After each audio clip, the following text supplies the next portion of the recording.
Bigat-bigat ng bahay nito.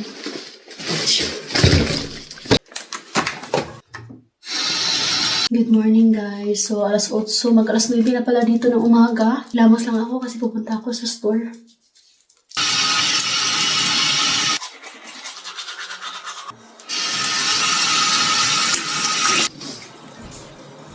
Punta ako ng store kasi nga bibili ako ng mga ingredients. Magluto ulit ako ng tserba, sabaw para sa aking biyanan kasi nga yung sabaw na niluto ko, yung baka ba, is naubos na. So, diba? Sobrang daming sabaw. Gumagawa ako good for 3 days. Ganun sila dito. So, wala nang kakainin yung biyanan ko na laki.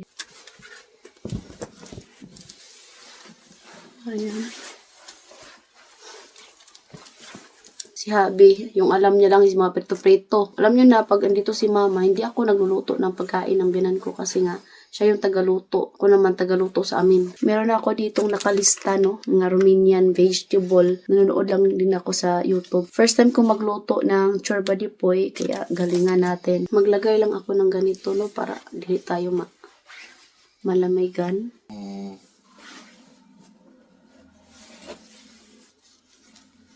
Kailangan natin mag-ingat sa weather dito. Yan yung attire ko. Nagdala na rin ako ng bag para hindi na tayo bibili pa ng plastic.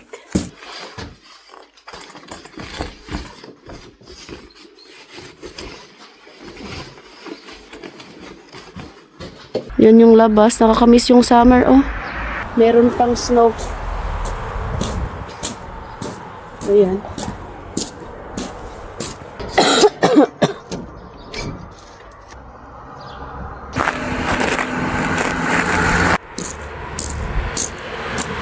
Ante nga manghulda apay. Parang ngayon lang sa nakakita ng ninja. Sobrang lamig kapag tinatanggal ko to. Protection sa lamig. Para maproteksyonan yung kugmo natin. So ayan, nakabili na tayo ng ilalagay natin sa ating tserba, sabaw. Medyo mabigat-bigat din yung bag, no? Si Habi, nayaan ko muna siyang matulog kasi nga bakasyon niya. Alam nyo naman na maaga siyang pupunta sa trabaho. So ayan, bumili din tayo ng panghugas ng pinggan. Sabon. Bigat-bigat ng bahay nito. Ay, nako. Ito yung nabili ko sa store. Palagay natin sa sabaw. Tapos itong bors. Ayan. Tapos, binilhan ko rin yung biyanan ko lalaki ng sardines. Gustong-gusto niya tong pagkain na to. Tapos, binilhan ko rin siya ng macaroni. Lutuan ko siya ng macaroni. Paggabi. Mamayang gabi. Tapos ito, panlagay natin sa ating sabaw. Ayan. Ito lang naman yung sadya ko sa store. Magluluto din ako sa oven para may maulam kami. So, thank you for watching. We love you all.